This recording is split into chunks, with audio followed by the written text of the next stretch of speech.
No domingo, nós vamos trazer sobre princípios também, que fala o princípio do reino. E aí, se na quinta-feira nós falamos sobre o Sermão do Monte, no domingo nós vamos falar sobre as parábolas do reino. Então vai ser algo para edificar a sua vida. Então não perca, domingo, às 10 horas da manhã, diretamente aqui da Igreja Apostólica Efrata. Se você quiser vir aqui, nós vamos estar fazendo daqui. Se você quiser acompanhar pela live, vai estar ao vivo para você aí, tá bom? E às 18 horas, nós fazemos direto do meu escritório, nós fazemos o nosso culto e o momento de reflexão da palavra de Deus. Amém?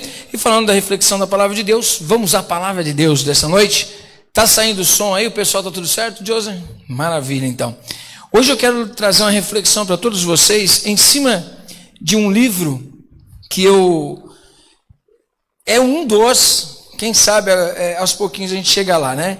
Mas é um dos temas que eu gostaria de escrever, um livro na minha vida, que fala sobre desafio, e fala sobre viver, ter uma vida com um propósito.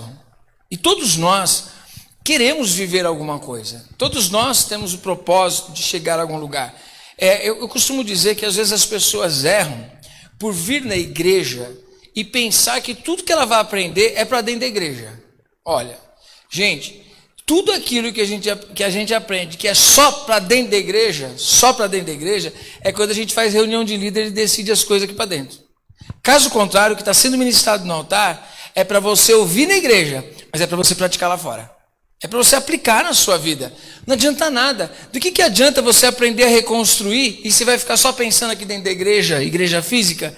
A gente vai ficar reformando sempre a igreja, todo final de semana reforma a igreja, todo mês reforma a igreja? Não. Então o que você vai aprender sobre reformar uma vida, sobre enfrentar desafios, é uma coisa que você vem aqui para a escolinha, para aprender aqui dentro da igreja, aprender através das ministrações, mas você começar a aplicar na sua vida. Então você pega as coisas espirituais e aplica a sua área espiritual. As coisas que são faladas espiritualmente, que são princípios, você aplica a sua vida nos seus relacionamentos com as pessoas, no seu trabalho, nos seus projetos.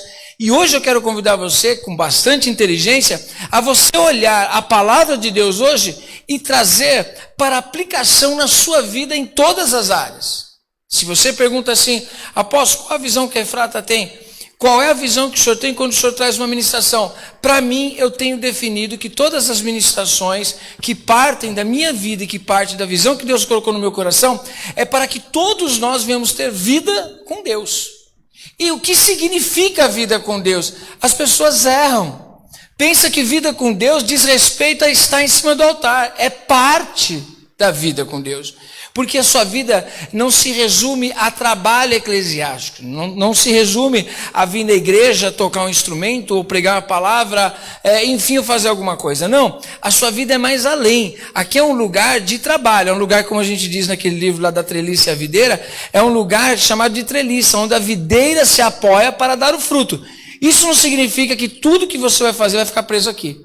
Pelo contrário, isso vai se desdobrar na sua vida lá fora. Amém? Espero que vocês estejam entendendo o que eu estou dizendo aqui. Por quê? Porque essa ministração, nós vamos aplicar ela nas nossas áreas lá fora. No nosso trabalho, na nossa vida espiritual também, o que nós queremos, quais são os sonhos, quais são os objetivos, quais são as metas, quais são as propostas, qual o caminho que nós devemos seguir. Porque uma coisa eu vou falar para você, uma pessoa que não sabe onde ir, qualquer lugar que chega tá bom, não é? Não tem destino. Não sabe o que é da vida. E às vezes nós encontramos pessoas que vêm para a igreja querendo um destino, querendo descobrir algo, um propósito de vida porque está perdido.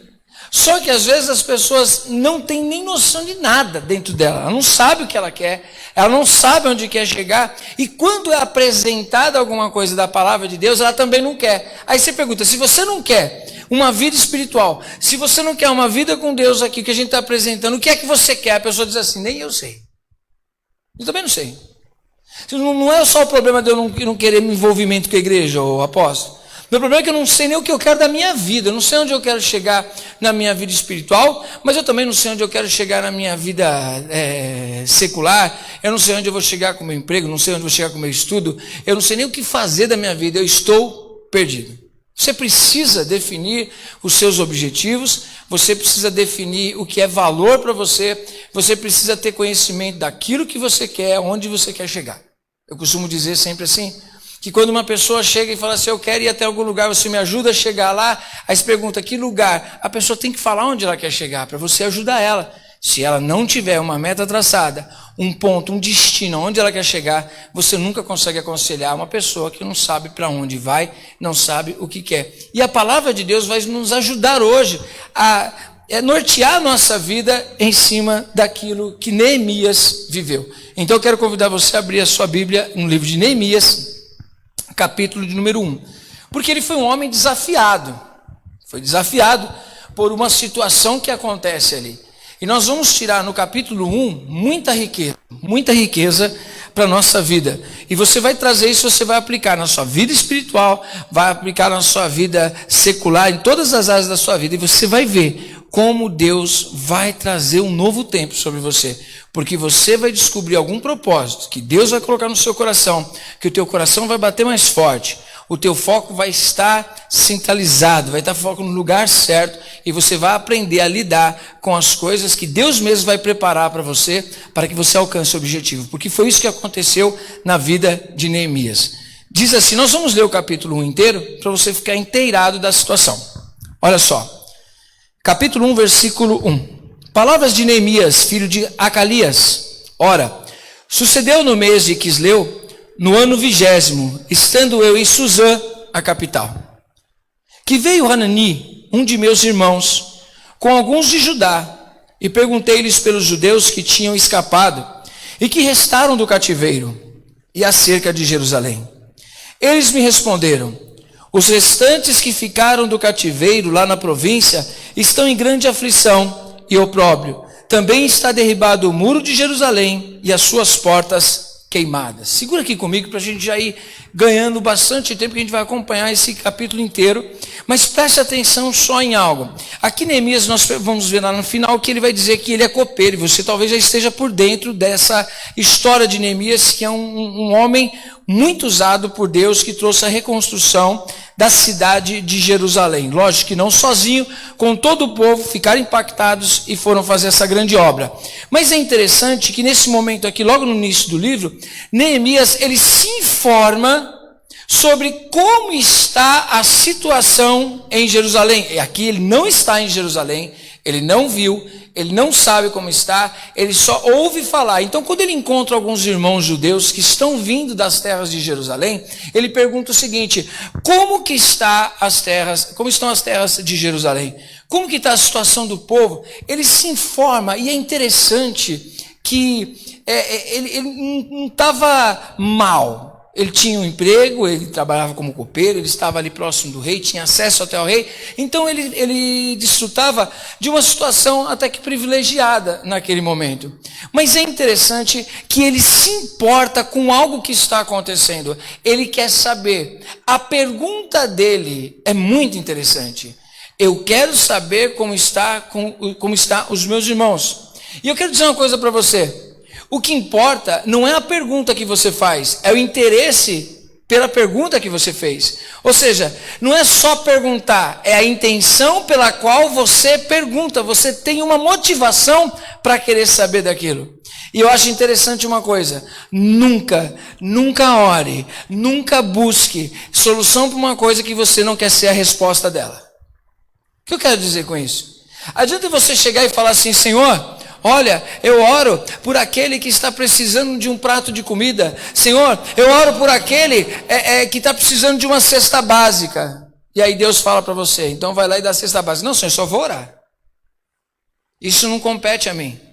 Senhor, olha, ensina as pessoas a amar mais. Senhor, que as pessoas possam se perdoar mais. É uma grande oportunidade para você ser resposta da sua oração, ou seja, você perdoar, você amar.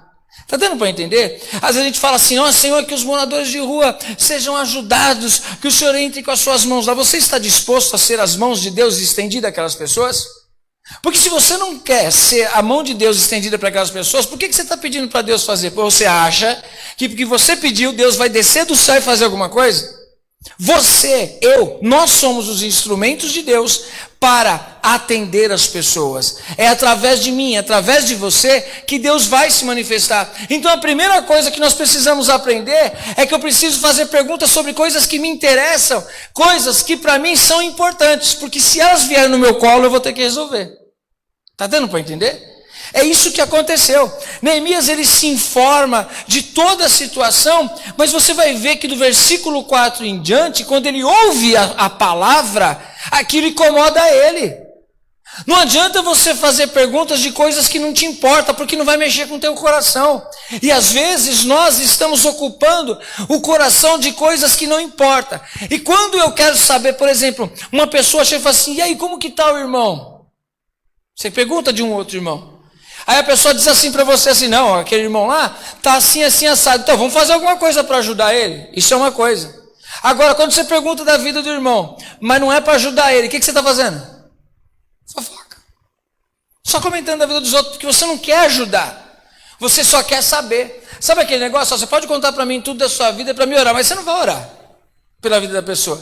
Você só está cutucando para saber, é fofoca. É fofoca, você não quer ajudar, você só quer saber do problema dos outros, mas você não quer envolvimento com o problema dos outros. Está dando para entender? E outra coisa, não é só trazer a questão do problema, é você envolver as suas palavras, envolver a sua mente, envolver o sentimento em coisa que para você não tem importância. No meio do caminho você vai desistir. É o conhecido fazer por fazer. Não é fazer porque quer, fazer por uma obrigação. Fazer porque mandaram fazer, chega uma hora que você não vai aguentar. Outra coisa que nós aprendemos aqui, é que ele, antes de pensar qualquer coisa, ele se informa sobre algo que está dentro do coração dele. Ele consegue levantar informações sobre coisas que vão ser importantes para ele, por causa do que Deus vai colocar no coração dele. Eu vejo que Neemias, ele é um instrumento de Deus. E Deus está procurando hoje, como sempre procurou, pessoas disponíveis para serem instrumentos dele nessa terra.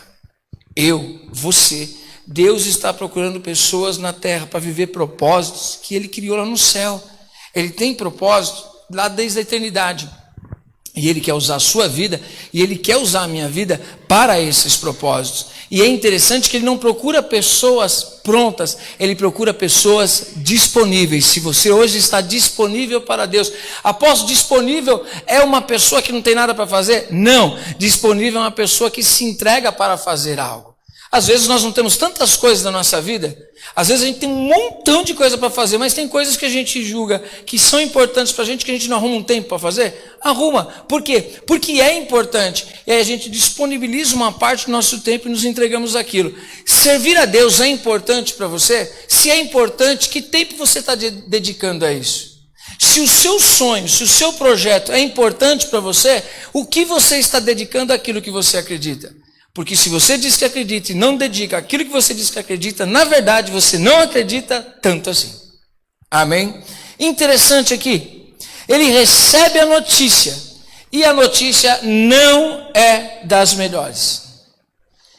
Investir em coisa que está dando certo, todo mundo quer. Investir em coisas que não estão dando certo e vai dar trabalho, todos nós queremos fugir. Mas é interessante que ele não olha para a situação que ele tem que enfrentar. Ele se informa dela. E a visão dele, ao se informar da situação que ele teria que enfrentar, ele não busca consolo na situação que os olhos dele vê. É interessante isso. O grande problema é que nós procuramos muitas vezes consolo e a nossa visão fica presa àquilo que os nossos olhos veem. Neemias, quando ele ouve, ele vê, ele entende essa realidade que trouxeram de informação para ele, mas ele não vai buscar aquilo que os olhos dele vê. Ele olha para dentro de si, ele encontra a palavra de Deus e ele se lembra que Deus tem uma palavra a respeito desta cidade. Ele se lembra que Deus pode fazer um novo tempo para esse povo. E ele se coloca à disposição, porque aquela situação incomoda ele. Ele perde o sono, ele jejua. E ele não faz isso um dia, 2 dias. Ele passa tempos jejuando, orando, e é interessante que nós vamos perceber que durante esse tempo que ele jejua, que ele ora, ele também faz um projeto. Porque não adianta nada, irmão. Tem gente que às vezes a gente fala assim, vamos orar. Ora sem objetivo. Ora tipo assim, me falaram que eu tenho que orar, então eu vou orar hoje. Senhor, obrigado. Obrigado pela comida que eu comi. Obrigado pelo dia. Obrigado porque até daquilo que eu não vi, o Senhor me livrou, estou aqui. Obrigado, Senhor. Obrigado por essa noite. Amanhã abençoa a gente.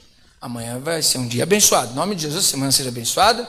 Abençoa meus irmãos. Abençoa todas as pessoas que eu amo. É isso aí, Deus. Valeu. Abençoa também meus projetos, os meus sonhos.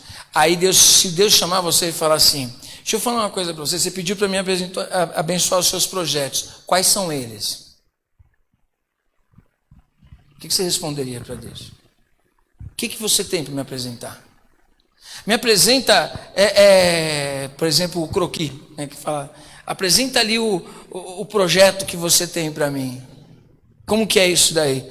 Seria assim, seria assado, você faria isso, você faria aquilo? O que você tem? O que você apresentaria para Deus? Se você diz que você quer orar para que Deus abençoe algo na sua vida, o que você tem daquele projeto pronto para a sua oração? A oração, ela tem que ter um sentido.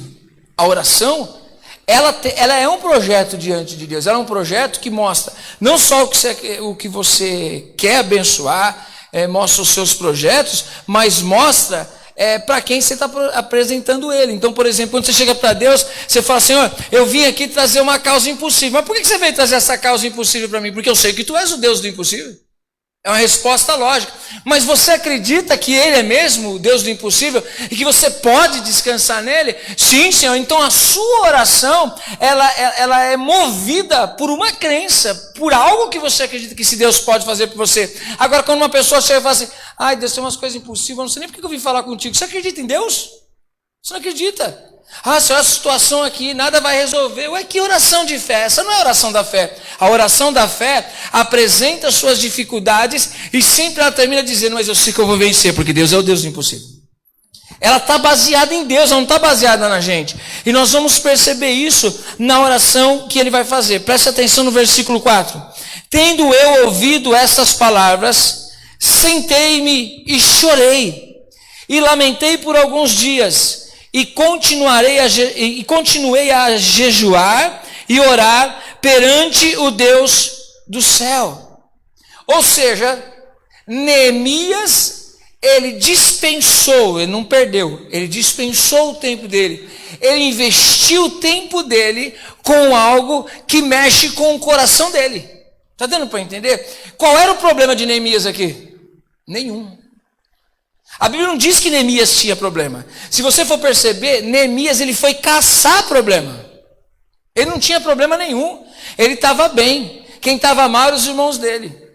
Ele que se importou com essa situação. Mas deixa eu te dizer uma coisa. É Deus que está colocando no coração dele. É Deus que está preparando tudo. Você vai ver mais à frente, no capítulo 2, quando ele encontra os irmãos, ele começa a dar testemunho, como a boa mão do Senhor foi com ele. A boa mão de Deus vai estar com você, dependendo do seu projeto. E eu vou mostrar aqui para você, dentro da palavra de Deus. E diz que ele sentou e chorou. Você chora por coisa que não importa para você? Você chora por coisa que te importa, né? Tem gente que chora com facilidade, mas com facilidade ou com dificuldade, são pessoas que choram por coisas que importam. Seja por uma coisa de alegria, seja por coisa de tristeza, a gente chora por coisa que mexe com a gente. Agora, Neemias, ele está mostrando aqui, eu me importo com o que eu ouvi, eu me importo com o que está acontecendo dentro de mim, não é uma coisa sem valor. Às vezes as pessoas estão despendendo forças em coisas que não importam para ela, e coisas que não importam para você, que não edificam a sua vida, você não pode colocar os seus sentimentos naquilo. Estava conversando agora há pouco, estava batendo um papo com a Scarlett, né? Scarlett, a gente estava conversando, falando sobre justamente isso daí. Tem coisas que a gente não pode colocar o coração para tentar recuperar. Tem coisa que a gente não recupera. Tem coisa que a gente não investe. Tem coisa que a gente passa por cima e se torna melhor. Não adianta eu perder tempo investindo a minha vida, meus sentimentos, meu choro, meu emocional, em coisas que não vão me trazer retorno e nem me importam. Eu preciso despender as minhas forças em coisas que para mim realmente importa, o meu pensamento, os meus sentimentos, a minha mente. Tudo tem que ser em foco do quê? Daquilo que realmente importa. Não adianta perder o tempo com os meus sentimentos com coisa que para mim não tem valor nenhum. É ocupar, trazer coisa que não presta, juntar depósito de lixo dentro da gente. Mas Neemias, ele chora, ele lamenta. Diz aqui que não é por um dia ou outra. A tristeza tomou conta de Neemias. Ele tá olhando o quadro dele. Você viu pessoa que está arrebentada, destruída, mas não é questão de resiliência, mas a pessoa está destruída, mas ela não se importa com a condição dela, não chora pela situação que ela está. A pessoa não se importa do caos que ela está. A pessoa está no caos, está de boa. E ela tinha que fazer alguma coisa, ela tinha que ter uma atitude, tinha que fazer alguma coisa por aquilo que ela acredita. E você vê que a pessoa não esboça nada, ela não faz nada. Mas não é questão de aparência, ela não faz nada mesmo dentro dela. Sabe aquela pessoa que senta naquele lugarzinho, a pipoca que caiu do dia fica ali. Sabe aquelas cenas de filme? Que a pessoa está entrando naquela depressão terrível, não faz nada para mudar a vida dela, aquela pizza que já está a semana inteira. Aquela jarrinha de suco, tudo sujo, o copo que o suco secou, a pessoa não lavou, e a pessoa só vai engordando, assim, coisa de quarentena, né? Coisa de quarentena. Assim a vida da pessoa está. E ela não lamenta, ela não sente aquilo, parece que ela está anestesiada. Ela não faz nada para mudar os sentimentos, ela não faz nada para mudar o foco, ela não sente, ela está em estado de letargia. Aí você fala, não acredito que a pessoa está ali. É porque a pessoa não colocou o sentimento, ela não colocou o valor daquilo, ela não sentiu real desprezo por uma situação e dizer, eu quero mudar. Eu estou incomodado. A pessoa não está incomodada. Você está incomodado. Já percebeu como a gente se incomoda com o lixo dos outros? Imagina, você conhece pessoa que gosta de juntar tranqueira? Ou lugar sujo? Que a pessoa não se importa? Às vezes tem pessoas que é extremamente limpinho, né? Tem outra que é uma porqueira. Aquele que é limpinho e organizado, quando chega perto daquela pessoa que não é limpinho e organizado, a pessoa fica agoniada. Fica desesperada. Mas para a pessoa normal. Tipo, a pipoca caiu, ela pega e come. Aí você fala, nossa! E não é questão de coronavírus. Né? É porqueira mesmo, o chão está sujo. Né? Comeu, não morreu. Faz até simpatia. E aí o outro fica assim, meu Deus! Só que às vezes tem pessoas que estão assim na sua vida, que você olha, a pessoa não quer mudar nada, ela não quer ir para lugar nenhum, e aquilo traz um incômodo, um desespero na gente, porque na maioria das vezes essas pessoas se vitimizam, e dizem, eu não vou por causa daquela pessoa que me travou, eu não vou para frente por causa daquele, eu não vou para frente por causa do lugar que eu estou, eu não vou para frente porque eu sou pequeno, eu não vou para frente porque eu não tive oportunidade, eu não vou para frente porque esse povo é tudo pecador, eu não vou para frente porque as pessoas falham, olha o ambiente. Neemias, ele olha totalmente contrário, ele fala o seguinte, eu estou agoniado pela situação, mas eu sei que a situação que estamos é por culpa minha e por culpa do pecado das pessoas. A situação que estamos, nessa letargia toda, essa destruição, tem uma causa. E a causa foi o nosso posicionamento com Deus. Você vai ver na oração dele, ele não se faz de vítima. E o grande problema que nos faz não progredir é quando nós nos fazemos de vítima. Sabe aquela pessoa assim, que está doente. E Deus quer sarar isso na gente. Aquela pessoa que para e fala assim, ai, sabe, minha família foi isso. Ai, meu pastor foi aquilo. Ai, há 10 anos atrás aconteceu aquilo outro. Nossa, há 300 anos atrás aquela outra coisa. Jesus Cristo, tem misericórdia. Até quando você vai arrumar uma desculpa para você não mudar a sua história? O tempo está passando e você não vai voltar atrás. Não adianta você ficar vitimizando, não adianta você arrumar culpados. Você precisa assumir a sua responsabilidade naquilo que você diz que é o teu sonho, naquilo que mexeu com o teu coração, naquilo que realmente importa para você. Será que o que você está dizendo que não aconteceu na sua vida realmente importa para você? Porque se te importar, você não vai continuar mais da mesma maneira. Você vai querer mudar isso daí. Você vai falar, não, vai ser diferente. Eu entendo. Eu fui dar ouvidos, eu falhei. Não, eu paguei para me machucar. Porque às vezes, você já percebeu que nós pagamos para nos machucar? Às vezes sabe que a coisa não vai dar certo, a gente investe na coisa que não vai dar certo. Às vezes a gente está vendo que a coisa não está do jeito que tinha que ser. E a gente paga para se machucar. Não pague para se machucar. Quando você vê que você vai se machucar, sai dessa história. Se você não é obrigado, não se machuque. Não machuque os seus sentimentos. Não fira os seus sonhos. Não fira os seus valores. Continua focado. Você vai ver que Neemias é um cara que consegue chegar até o fim por causa do foco. Ele sabia o que ele queria. Ele tinha foco no que ele queria. Ele não tira a visão daquilo que ele decidiu fazer, porque ele sabe que é uma responsabilidade muito grande. A tua vida é uma grande responsabilidade nas suas próprias mãos. E você vai comer da comida que você fizer, e você vai ter o resultado dos seus posicionamentos. Amém? Diz aqui a palavra do Senhor, olha só o que ele faz. E disse, ó Senhor, Deus do céu, Deus grande e terrível, que guardas o pacto e usa das misericórdias para com aqueles que te amam e guardam os teus mandamentos. Estejam atentos os teus ouvidos e abertos os teus olhos para ouvires a oração do teu servo que eu hoje faço perante ti, dia e noite, pelos filhos de Israel, teus servos, confessando eu os pecados dos filhos de Israel, que temos cometido contra ti. Sim, eu e a casa de meu pai pecamos. Na verdade, temos procedido perversamente contra ti, e não temos guardado os mandamentos, nem os estatutos, nem os juízos que ordenaste a teu servo Moisés. O que ele está fazendo? Ele está assumindo a condição. Ele está dizendo, Senhor, o povo errou, mas eu também errei. É a intercessão que você se coloca no lugar de quem você intercede. É a intercessão que você toma as dores dos outros e assume a sua parte. É lógico que para todos nós somos tendenciosos a culpar e a jogar para as costas dos outros. Vocês lembram da história de Adão e Eva, né? Quem foi que pecou? A culpa a mulher que me induziu, a culpa foi da serpente. Fugimos da nossa culpa. Nós vemos aqui que Neemias, assim como Isaías, quando ele tem a visão do Senhor em Isaías 6, ele olha e diz assim, olha, eu vi o Senhor e vi a glória dele.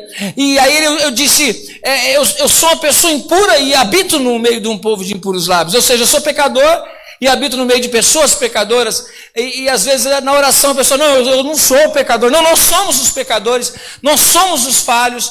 Às vezes eu vou escrevendo algumas coisas, e eu vou analisando, eu falo, Deus do céu. Aí às vezes a gente fica mal, às vezes é uma dor de dente, às vezes é uma dor no corpo, às vezes é o tempo que desgasta o corpo, né? E a gente fala, Senhor miserável pecado, que compete a toda a humanidade, todos os pecadores, todos colhendo o fruto do pecado, caminhando para a morte, que não era o projeto de Deus. O projeto de Deus é dar a vida para nós. E aí vemos isso tudo acontecendo na nossa vida, então a gente vê que a gente não é diferente de ninguém.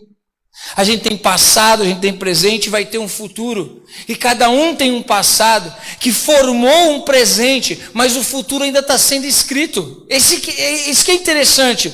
É não olhar só para o passado, é assumir hoje o futuro e dizer assim, eu não vou aceitar as coisas ruins do passado, determinando o meu presente e projetando o meu futuro. Quando você ordenar hoje, por exemplo, você pegar e falar assim, eu vou ordenar a minha vida no meu presente, você vai acertar o seu futuro.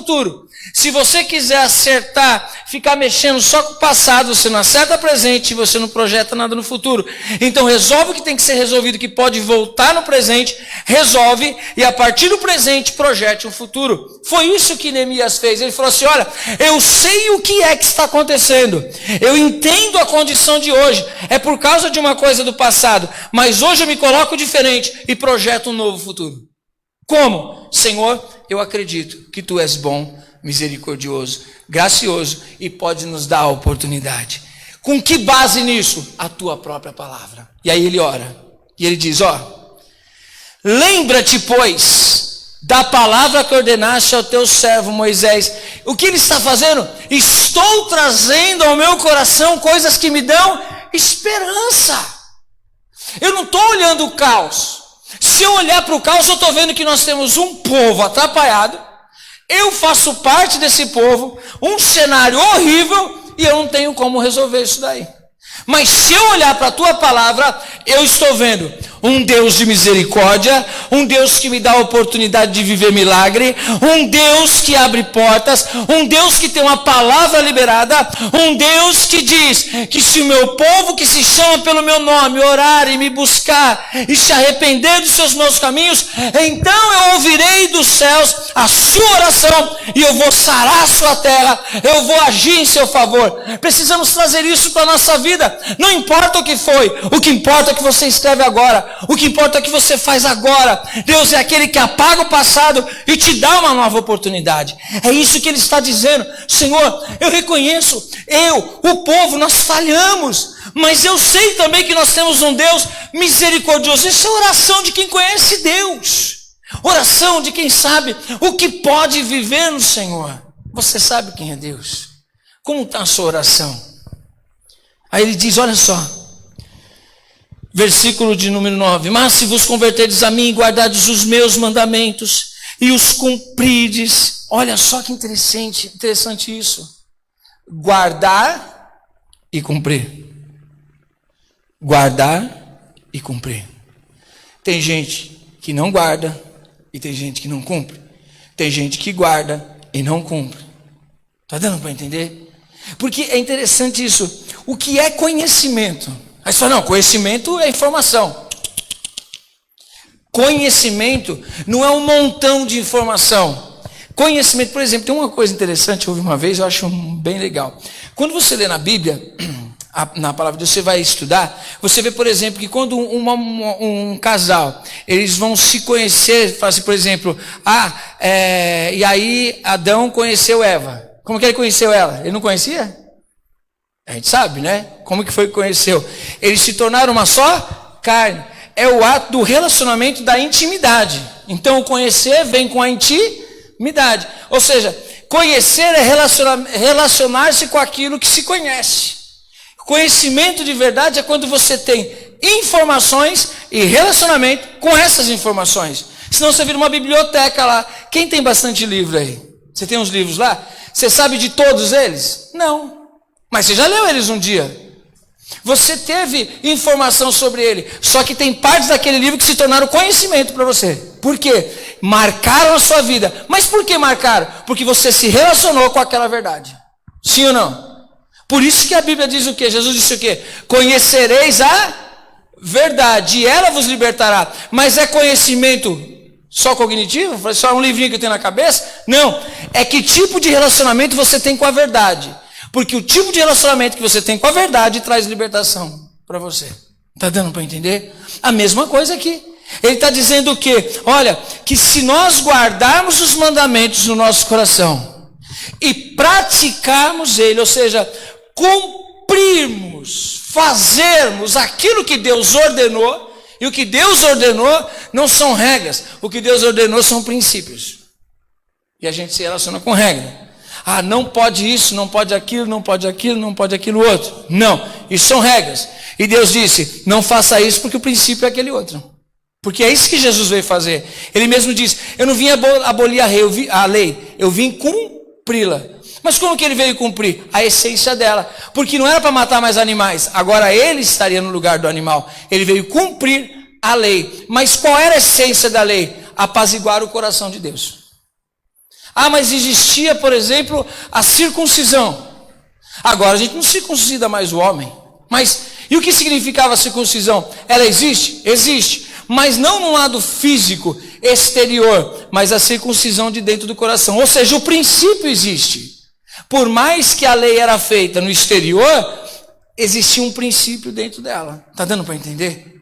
Por isso que as pessoas, quando ficam nessas brigaiadas aí, dizendo, se dizima ou se não dizima, se oferta, se não oferta, você tem que entender não se você faz ou se você não faz, mas o princípio pelo qual você faz. Quando chega aquela viúva pobre, aqueles homens traziam os seus dízimos, suas ofertas, tudo nos balzão, não é? Aí Jesus está olhando e diz o seguinte, ó, aquela mulher deu mais do que todos eles. Você acha que Jesus está olhando a quantidade? Não, ele está olhando o propósito que está no coração daquela mulher. Ela deu tudo o que ela podia. E os meninos falaram assim, daí está sobrando mesmo, toma aí.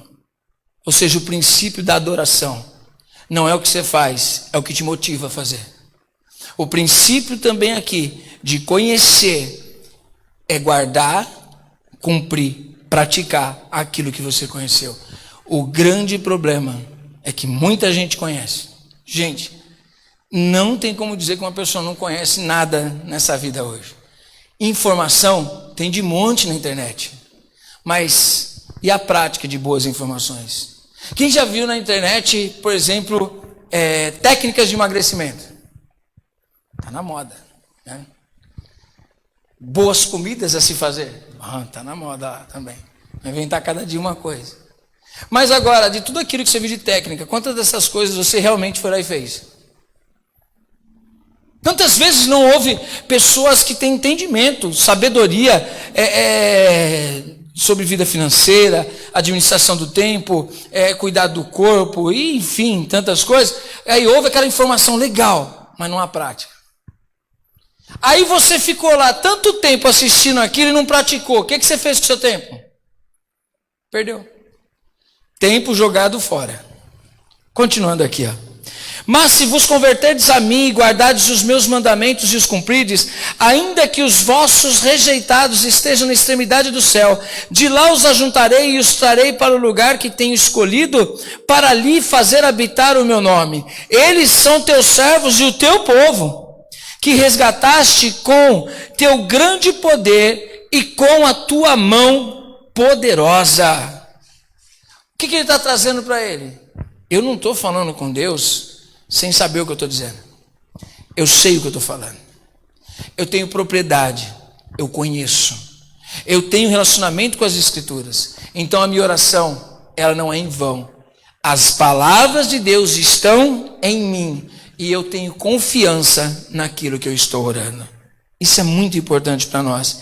Mas é interessante que ele faz o seguinte, duas coisas para a gente aprender aqui também. Versículo 11. Ó Senhor, que estejam atentos os teus ouvidos à oração do teu servo e à oração dos teus servos que se deleitam em temer o seu nome. E faze prosperar hoje o teu servo e dá-lhe graça perante este homem. Duas coisas nós separamos aqui. Primeira delas, o projeto de Neemias, que ele tinha no coração dele, o propósito que ele tinha no coração dele era de fazer o quê? De dar um jeito de edificar Jerusalém. Ponto. Só que isso é um projeto que é para o ego dele? É projeto particular? Não. Os projetos que Deus coloca no nosso coração são projetos que atingem muitas pessoas. Sabe por que muitas vezes, segundo diz a palavra de Deus, nós pedimos e não recebemos? Porque pedimos para gastar em nossos próprios deleites. Poucas vezes, são raras as vezes que pedimos as coisas para as nossas vidas, para que a partir de nós, pessoas sejam abençoadas. Quem já orou e falou assim, Senhor, olha, eu preciso do emprego, porque através do meu emprego eu vou cuidar de muitas vidas, eu vou abençoar muitas vidas. Poucos oram assim. Senhor, eu preciso muito de emprego. Meu Deus, não posso ficar desempregado, Senhor. Não, esse emprego, meu Deus do céu. Ah, não, sabe, eu preciso pagar meu carro, eu preciso pagar minha casa, eu preciso pagar isso. Mas são coisas legítimas, a gente tem isso mesmo para fazer, faz parte da nossa vida.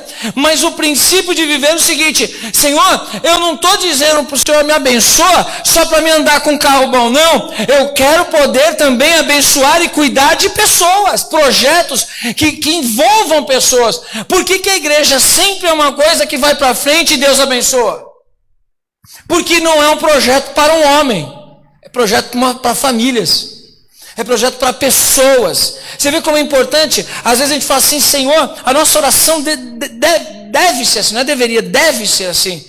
A pessoa orar, por exemplo, a gente está num momento tão difícil do país, tão difícil o emprego, essa situação toda que não é novidade para nós aqui. Qual é a oração do cristão? Senhor, eu não posso deixar de cuidar de vidas, eu não posso deixar de cuidar da sua casa, eu não posso, Senhor, deixar de dizimar, eu não posso deixar de ofertar, eu não posso, Senhor, eu tenho grandes responsabilidades, e uma delas é a tua casa. Eu acho que tem tanta gente orando assim, não. Tem pessoas que se preocupam. Tem pessoas que olham. Eu não estou querendo aqui moldar a palavra para levar para esse lado. Não. Mas é que parte de você as bênçãos. Parte de você. Deus vai abençoar você para abençoar outras pessoas. Se importar com as pessoas que precisam. Eu falo, Senhor, eu te peço, me ajuda. Nós como igreja temos condições de ajudar pessoas. Porque eu não quero a igreja para que eu fique bem. Eu não quero cuidar de uma igreja, ter uma vida financeira da igreja abastada, para que eu ande no bom e do melhor. Não. Eu quero que a igreja possa ajudar necessitados, ajudar pessoas. Por isso eu louvo a Deus que sempre a igreja apostólica Efrata vive milagre. E as pessoas que nela estão também vivem milagre. Por quê? Porque a proposta não é para mim, a proposta é nós. Tudo na sua vida que a proposta for nós, você pode ter certeza que Deus já está querendo entrar nesse negócio com você. Veja que quando José ele começa com o sonho dele, que na verdade ele não tem sonho, ele é sonhador para os irmãos, mas é Deus que está dando uma revelação que ele não entendeu tudo ainda.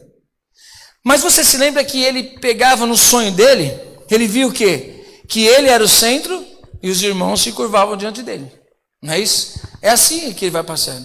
Aí o pessoal fica irado com ele, só que ele está entendendo que ele vai ser exaltado no meio dos irmãos dele.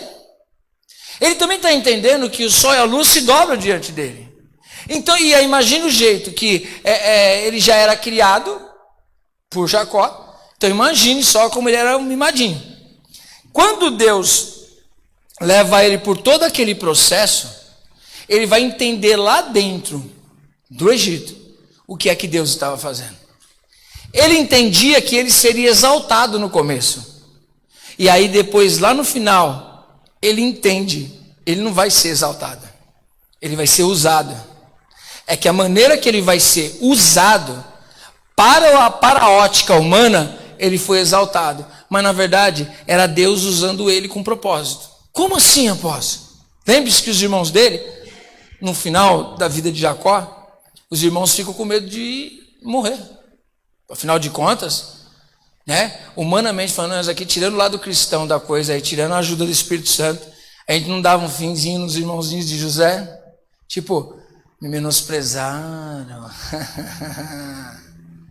me jogaram numa cova, agora chegou a minha vez. Vocês não queriam ver minha morte? Agora estou por cima da carne seca. Agora eu vou matar vocês todos. Eu sou o Zezinho. Eu sou o Zezinho que vocês jogaram na cova. Eu sou o Zezinho que vocês humilharam. Eu fui o Zezinho que passei pelo que passei. Estou revoltado. Agora é minha vez. Agora vocês estão tudo na minha mão. E agora eu vou matar vocês. Agora eu quero ver só. Até que a gente percebe que o coraçãozinho de José, ele foi um pouquinho humano, porque ele segurou o irmão dele lá, para dar uma judiada nos irmãos. Imagine se ele não tivesse passado pelo que passou. Talvez Deus queira te colocar num lugar tão grande que é por isso que você passa, porque você passa. Para que quando você chegar lá, você não humilhe as pessoas. Para que você aprenda a valorizar e saber que o lugar que Deus está te colocando, Ele está te colocando, não é que você merece. Quando José entendeu isso daí, ele entendeu. Ele tinha o ladinho humano de José, né? Ele queria dar uma judiada nos irmãos, mas aí ele estava entendendo agora o propósito, ele já estava maduro. Os irmãos dele falam, olha, o pai disse para você não judiar da gente, não. Ele falou assim, eu já saquei.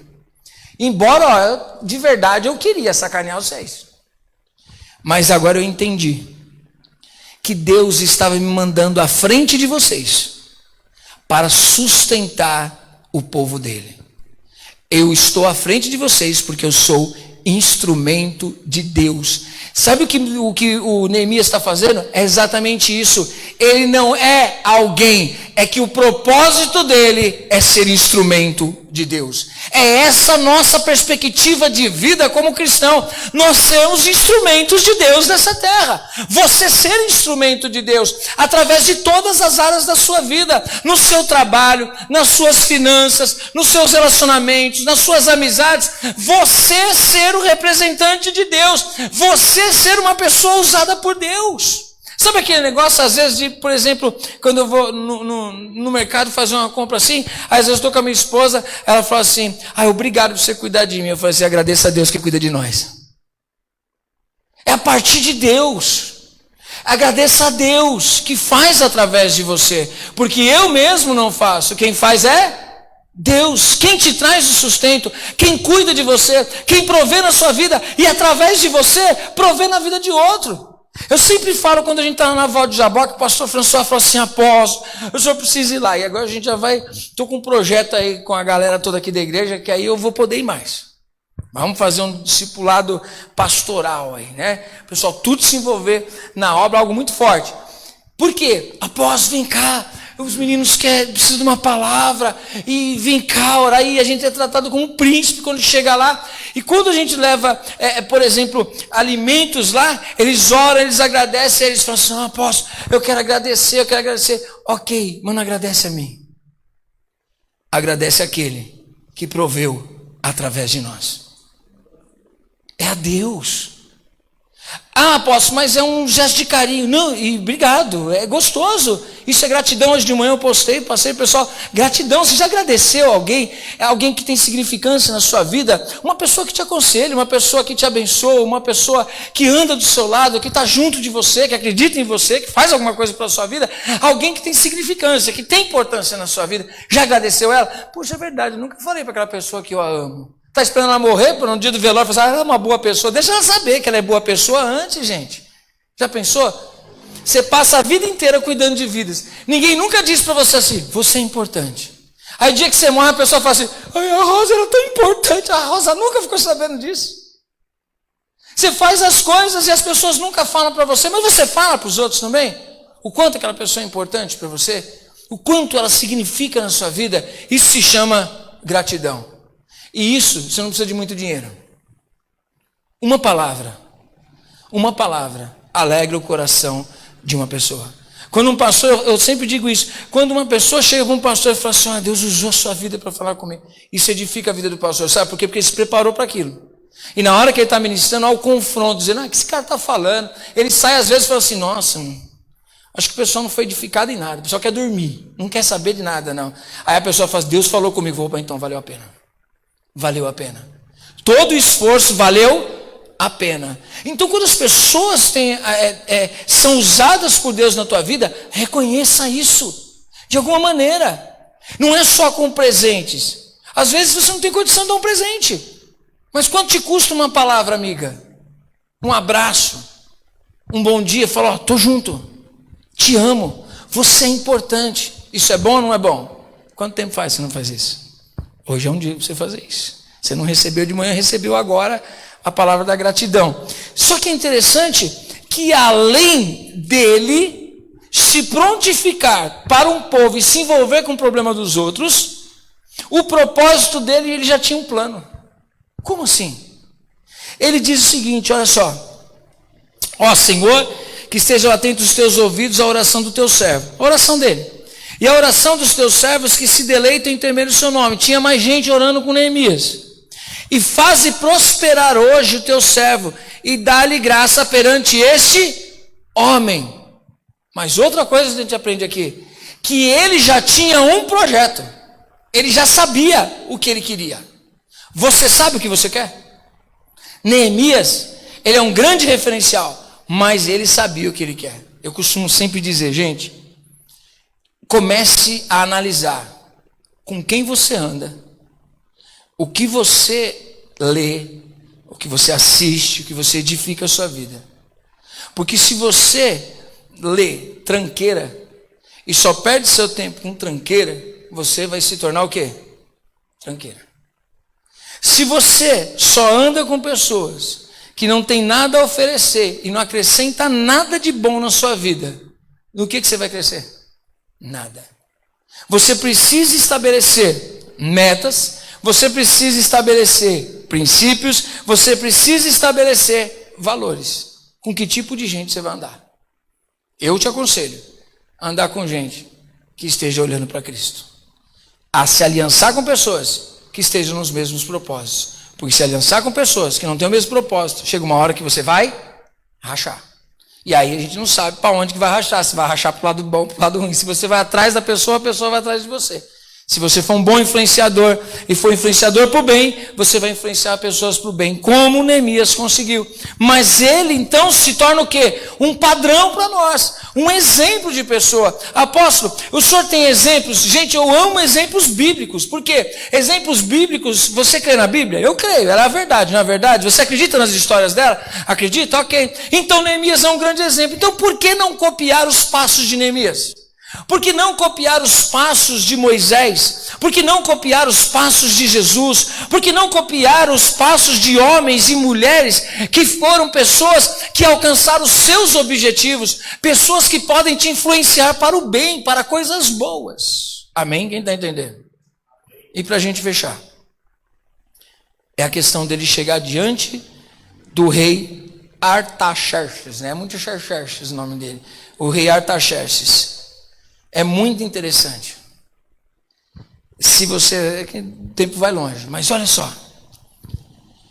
Olha, gente, eu vou falar, não vou pregar isso daí, mas eu só vou fechar o raciocínio.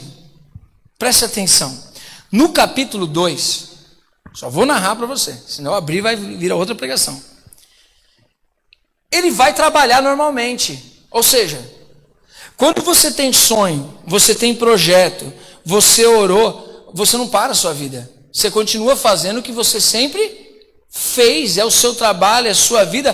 Toca a sua vida, irmão. Não é para parar e fazer, agora já orei. Agora já que eu orei, eu vou sentar aqui e fazer, agora orei, agora Deus vai fazer. Não, toca a sua vida. Toca a sua vida. Vai seguindo, porque Deus vai preparando as coisas. Não espera acontecer da noite para o dia. A oração que ele fez, ele não orou hoje, amanhã aconteceu. Ele orou. E você vê que antes dele orar, ele já estava sonhando. Olha todo um processo. Vocês estão conseguindo me entender? Amém? Olha todo um processo. Primeiro nasce algo dentro do meu coração. Eu começo a gerar aquilo. E aí eu falo, poxa, eu quero viver isso. Aí você começa a ver o que você vai enfrentar para aquilo. Aí você começa a desenvolver um projeto em cima daquilo. Aí você fala, poxa, pode ser que dá certo. E tal. Aí você vê se o seu projeto tem a ver com a palavra de Deus, se não é só ego, se tem alguma coisa a ver com a palavra de Deus, se isso vai glorificar o nome do Senhor. Aí você apresenta para Deus. Aí quando você apresenta para Deus, você sabe o que você está pedindo para Deus, você tem certeza daquilo que você está pedindo, você tem base na palavra de Deus. Agora, depois de você apresentar todo esse projeto para Deus, aí você fala, Senhor, se tu está comigo mesmo, vai tudo dar certo. Está aqui, Senhor, eu tenho o projeto prontinho, eu tenho a base da minha fé, eu tenho a base da palavra de Deus, eu sei quem tu és, está tudo prontinho, está tudo montadinho, Senhor. Só falta o Senhor dar o pontapé, porque a minha parte eu já fiz. Está tudo projetado. Agora é só o Senhor mandar para o gol. Aí Deus fala assim, deixa comigo. Deus dá a oportunidade. Ele vai trabalhar, ele continua sendo copeiro. Só que um dia ele está lá, e o rei olha para ele e vê ele triste. É mesmo. Parceirão, o que está acontecendo? Primeiro que ele já não podia estar triste, porque ser mal atendido alguém gosta. O rei sacou que ele não estava bem. Viu a tristeza no coração de Neemias. Irmão, Neemias é esperto. Quando o rei deu a deixa, é Deus puro para mim, porque é a oportunidade. Imagine Neemias, imagine só, o rei Artaxerxes chega para Neemias e pergunta assim, Neemias, por que você está triste? Não é nada não, é bobeira. Mas o que você quer? Não é nada não. Não, fala o que você quer que eu te dou. Aí fala assim, não, na verdade eu nem sei o que eu quero, rei. Pô, você perdeu a oportunidade, meu. Você perdeu a oportunidade da sua vida. As oportunidades acontecem, mas você precisa estar pronto para essas oportunidades. E quem não sabe o que quer, não se aprontou para a oportunidade vai passar e não vai chegar a lugar nenhum. Aí a gente vai perdendo as oportunidades. É por isso que a vida vai passando. Você encontra a pessoa, você fala assim, por exemplo, quanto tempo você está aqui comigo? 2, 3 anos. Quanto tempo você está ali? 10 anos. O que mudou na sua vida? Nada. Por quê? Porque você deixou a oportunidade passar. Você não tinha projeto. Você tem uma vida sem projeto, você tem uma vida sem sonhos, você tem uma vida sem objetivo, e você não vai chegar a lugar nenhum. E daqui 1 ano a gente se encontra, você vai estar no mesmo lugar ou pior. Por quê? Você não sabe o que você quer. Na sua oportunidade, você não cresce. Se você não tiver estruturada na sua cabeça quem você quer ser, você nunca vai chegar até lá. Neemias chegava e falava assim, o que está acontecendo? Você está triste? Me pede o que você quer, que eu te dou. Me pede, eu não quero ver você triste. Se eu chegar para você e falar assim, apresenta esse projeto, não é tipo assim, ai Deus, eu queria um carro, ai, eu queria cura. Não são essas coisas, mas não são importantes, apóstolo, a cura, uma restauração familiar, sim, mas eu estou falando de projeto. Hoje eu não estou pregando sobre o milagre da cura, não estou pregando sobre o milagre na enfermidade aí que tem, eu não estou falando da restauração familiar, não, eu estou falando de você, estou falando de você como gente. Eu estou falando de você como pessoa, porque você não é a esposa, você não é o esposo, você é alguém, amém? Porque se você é a sua esposa, se você é seu esposo, você não tem identidade. Se você não tem identidade, quem você é em Cristo? Eu sou o que Ele determinar. Então você não tem identidade. Qual o seu sonho? Meu sonho é ser o que a minha esposa quer. Não, meu sonho é ser o que o meu marido quer. Não, meu sonho é ser o que a minha mãe quer. Isso é o sonho de toda mãe, né? Que o filho seja o que ela quer. Mas não é. Você é alguém. Quem é você? Quem é você? Eu pergunto para você, quem é você? Se isola no quartinho, lá no seu banheiro, né? Fica só um lá, vai dizer, quem sou eu? Aí você fala, mano, quem sou eu? Sou ninguém. O que você quer da sua vida? Mano, nem sei. O que você está esperando quando acabar esse negócio toda aí, essa quarentena, esse negócio de ficar travado aí? Não sei não, mano. Qual o projeto que você tem? Não sei. Hoje eu falei para o pessoal que trabalha na igreja, falei assim, todo mundo lendo o livro Lealdade e Deslealdade. Chegar uma pessoa e disser para mim, se eu não tive tempo de ler o livro, você sai fato sem vergonha. Não tem prioridade na vida. Por quê? Estou fazendo o quê? Pô, você não sabe o que eu estou fazendo. Na igreja você não está vindo. Mas você sabe. Mas não. Pode ler um livro para edificar a sua vida? Não tenho tempo para isso. Então você não quer mudar a sua história. Não quer mudar a sua história. Eu lembro da minha vida uma vez. Estava desempregado, rachado na emenda. Isso é um testemunho, irmão. Não é testemunho, é testemunho. Desempregado, velho. Rachado na emenda. Aí tinha uma empresa que o esposo, ele era dono da empresa de arquitetura. E a esposa era dona de uma empresa que trabalhava com uma creche. E aí eu precisava trabalhar, e um amigo meu arrumou para mim trabalhar e ajudar nos projetos da creche. Só que ele via que era uma pessoa apessoada, mais burra, mais apessoada, para poder estar lá com ele. E aí esse amigo meu, como trabalhava no escritório, como arquiteto, aí ele falou assim, você não quer aprender?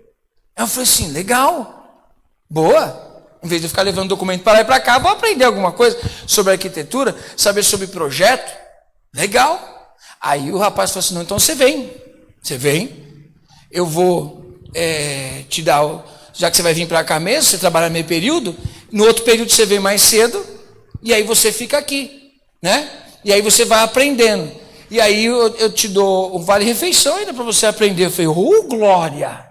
É comigo. Ela lá da Paulista, era caro, né? Eu tinha que ter um vale-refeição bom para me aprender. Só que aí a empresa passou um aperto. Aí ele falou assim, se me desculpa, se você quiser continuar vindo aprender, a gente te ensina, mas não vai mais dar vale-refeição. Opa, você é mais morto de fome? O que eu fiz? Continuei indo? Nada. Falei, então tá bom, eu venho meio período, por quê? Burro! com um belo de um projeto na mão, deu as costas para uma grande oportunidade. Depois eu olho e falo assim, Jesus, eu padeci, Senhor, sofri, mas por causa da minha burrice, eu poderia ter sido muito melhor. Perdi oportunidade. Neemias, ele não perdeu a oportunidade. Quando o rei pergunta, ele já tem tudo montado. Olha só, capítulo 2, versículo número 4.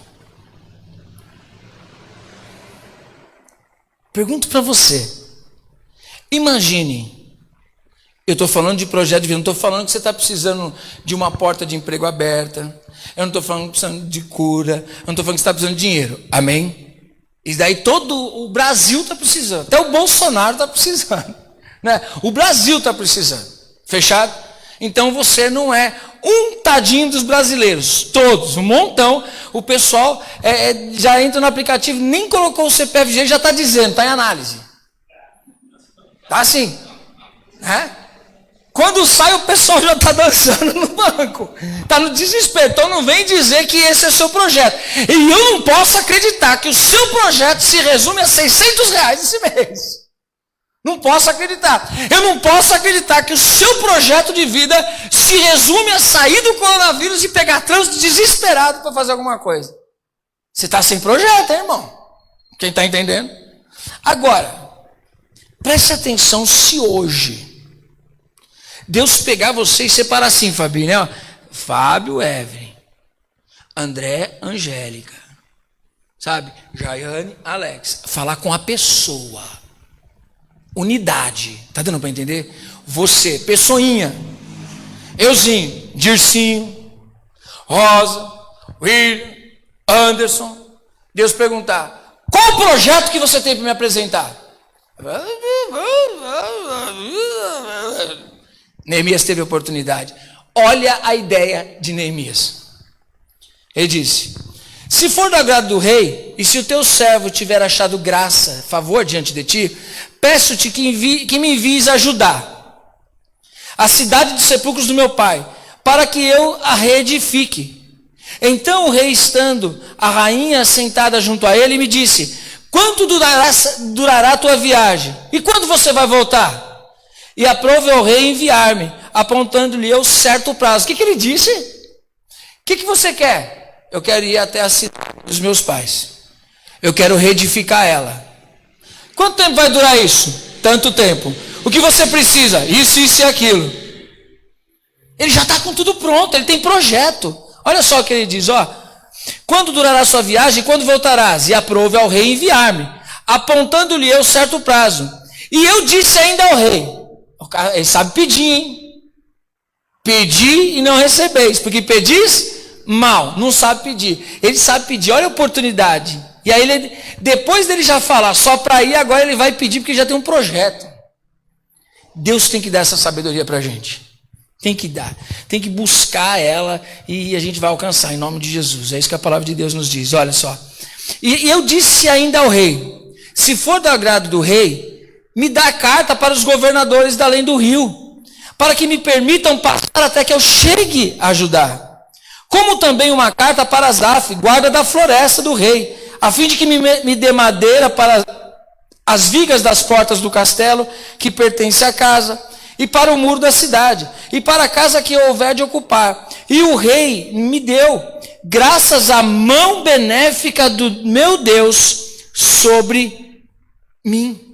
Então fui ter com os governadores da além do rio, e lhes entreguei as cartas do rei. Ora, o rei tinha enviado comigo oficiais do exército e cavaleiros, o que ouvindo Sambalate, Horonitas e Tobias, o servo amonita, ficaram extremamente agastados de que alguém viesse a procurar o bem dos filhos de Israel.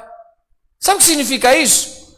Uma pessoa se informou do terreno que tinha que ir e fez todo um projeto. Ele falou assim, ó, preciso de madeira, eu preciso de carta, preciso de cimento, preciso de telhado, preciso disso, preciso de guarda, preciso disso e daquilo. Ele projetou ou não projetou? Isso não nasceu do nada. O seu projeto, a sua vida, não vai ser edificada do nada. Você precisa projetar. Você projetar. Às vezes, né? A pessoa chega para mim e fala assim: você é pastor? Fala: você é pastor? Então já pode começar. Pode começar. Porque você dizer eu quero ser pastor, é você pensar numa Jerusalém edificada. Só que ela não está pronta ainda. Quanto mais tempo você demorar para edificar ela, mais tempo você vai ficar frustrado. Por quê? Você iniciar, né? Porque às vezes a gente fala assim: eu vou ser. A gente pensa só lá na frente. Eu preciso já ser agora. Na minha mente já tem que ser agora. Porque aí eu me aplico aquilo para o resultado ser lá na frente. Já que a caminhada é longa, começa agora. Não deixa para começar amanhã. Porque quanto mais tempo você demorar para chegar, talvez você nem chegue. Por quê? Porque você é procrastinador. Não projeta, não sonha, não sabe o que quer, não vai chegar a lugar algum. Quem está entendendo? Diga misericórdia. O que está em jogo aqui é a sua vida, não é a minha. A minha vida está em jogo do meu projeto. Qual o projeto que você tem ao seu respeito? E o que é que você tem feito para que ele aconteça? E se Deus te desse a oportunidade dele hoje, de realizar, você teria ele organizado para você chegar lá? Neemias tinha. Quem tem uma vida com propósito, quem sabe onde quer chegar, faz projeto dos seus sonhos. Faz projeto do que quer ser. O que você quer ser? Comece agora. Em nome de Jesus. Amém? Recebe essa palavra no coração? Espero que você tenha recebido, espero que você tenha sido edificado com esse raciocínio.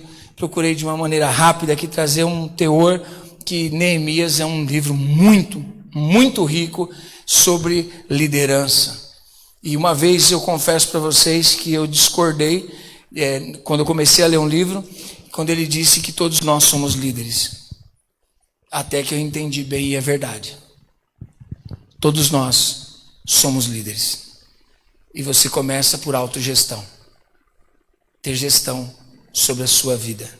Semana que vem, na terça-feira, eu vou trazer uma ministração sobre isso. Gestão. Antes de você dominar fora, você precisa dominar dentro. Semana que vem, terça-feira. Antes de dominar fora, você precisa dominar dentro. Você vai aprender algo lindo de Deus para a nossa vida. Semana que vem, na terça-feira. Tá bom? Deixa eu convidar você, nesse momento, para a gente fechar esse culto de adoração.